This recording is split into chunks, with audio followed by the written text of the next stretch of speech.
Hello, classmates. Here we are, week 11 coming up.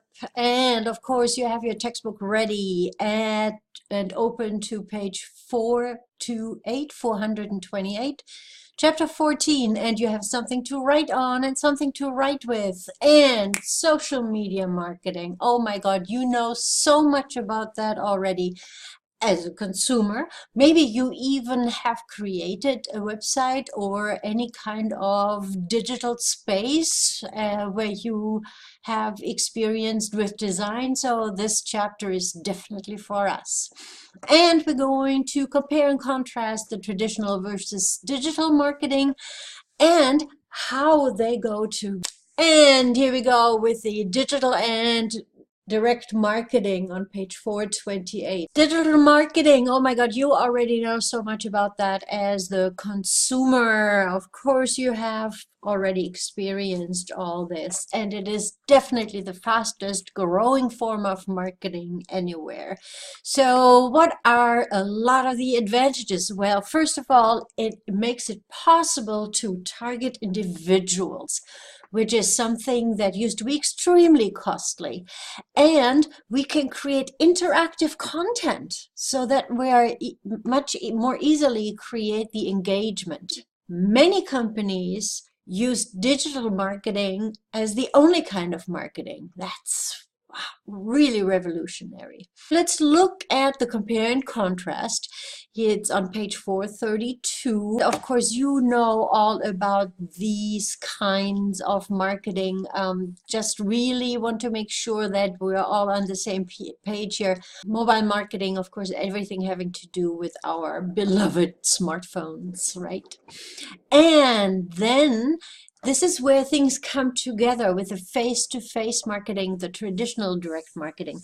It's often not either or. Most, especially larger companies, do both. Okay, now catalog marketing, we're going to have less of that. It's just really expensive, the shipping and the printing and everything. Maybe some of us still remember the Sears catalog. We met that also in a previous chapter. It is definitely easy to make. It is very fast and it is rather low cost compared to other marketing. But how do we know it's working? It's really hard to measure, and the other part is that it is very much out of our control. We don't know what the consumer does. So what else do we have to learn? Well, we have to learn some of the terms. Digital marketing, social media marketing, the digital age, and omni-channel retailing. Let's start with the digital marketing. That, of course, means we're using the internet in order to create marketing. Social media marketing means that we're using specific social media platforms. Many of them are already out there, like the Facebooks and Twitter and others. However, some companies also have created their own homegrown social media marketing platforms. This is something I found interesting. The digital age, which describes the time when consumers' expectations have dramatically changed in terms of, as you can read here, you know, speed, price, convenience, blah, blah. Now we're actually hitting the 2-day delivery window that we consumers seem to expect 2-day delivery for free. And that is really wreaking havoc for some of the smaller companies. I heard on the news about a company that makes hot sauce, and one person ordered one bottle of hot sauce to the tune of $5 and then wanted free next day shipping on top of that. And that did not go over well, both sides, and the consumer finally decided to drop the online shopping basket and said, I just go to Amazon. And omnichannel retailing, this is where these all come together, where shopping is possible on the website, can go to the store, we can do it via the mobile shopping. Some companies even, they have showrooms where we could go and look at the item, but then we order it online. I wanted to share a quick experience I had today. day where I had ordered online cat food. And it was really inexpensive, and it was the cat food that I use for my 3 foster cats here, Friskies. Finally, yesterday got an email saying it's ready to be picked up. As you can see, it's a monument there, pretty close to Diablo Valley College. So I drove out there, and it was pretty much a madhouse in the parking lot there. Walked into the Dollar Tree store there and looked for the sign that says online order pickup or so. There was nothing. Talked to a cashier who sent me to the manager, who also was at a cashier stand because it was crazy in there. And the manager told me that it's going to be about half an hour until I can get to you. I have to take care of all my customers. And I said, I'm a customer too, and it's already paid. I just need to pick it up. Nothing. So I walked out, canceled the order, and requested my money back. The integration clearly didn't work very well. Online marketing. Oh yes, here we have the advertising, which is, you know, the good old pop-ups or on the sides, and all the Google searches. At least they say paid contents in there too. Email marketing. This is where we are getting those beautiful spam messages, and yeah, I couldn't help it. I had to add the spam image in here. And viral marketing. It is the holy grail of online marketing. That means that something starts out, and without the marketers having to do anything else, it just goes whoosh and everybody talks about it.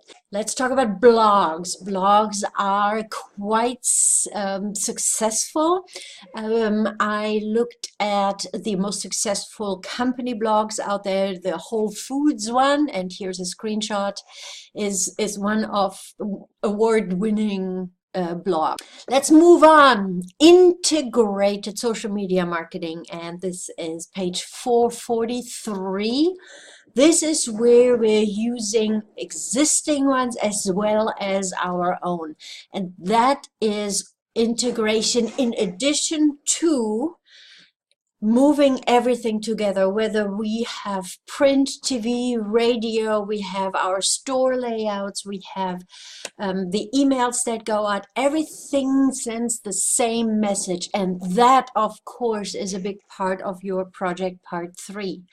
An integrated marketing communication plan where the same message goes out across the 5 platforms that we have listed there. How can we engage our potential customers, existing customers? Remember, it is much cheaper to keep an existing customer than to find a new one.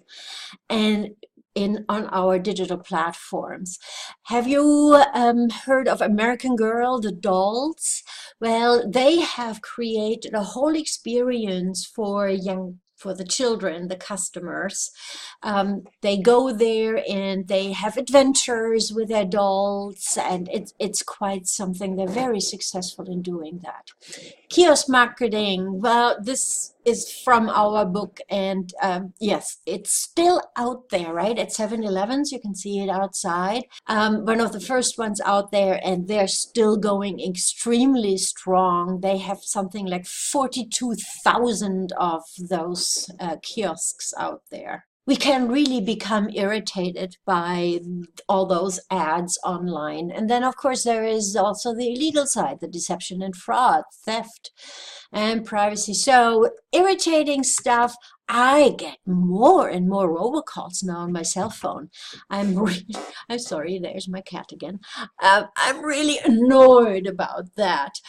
And then we have the unfairness. I just heard a podcast about amazing frauds from call centers that take advantage of people who just can't help themselves.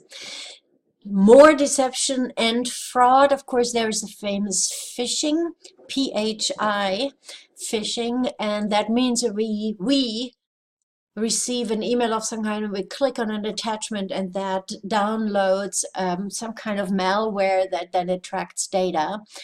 And this brings me to digital security. And I really, really hope that you have all set up a two-step ID for whenever you log in, that you're using the one password or some of the other password creators and locks.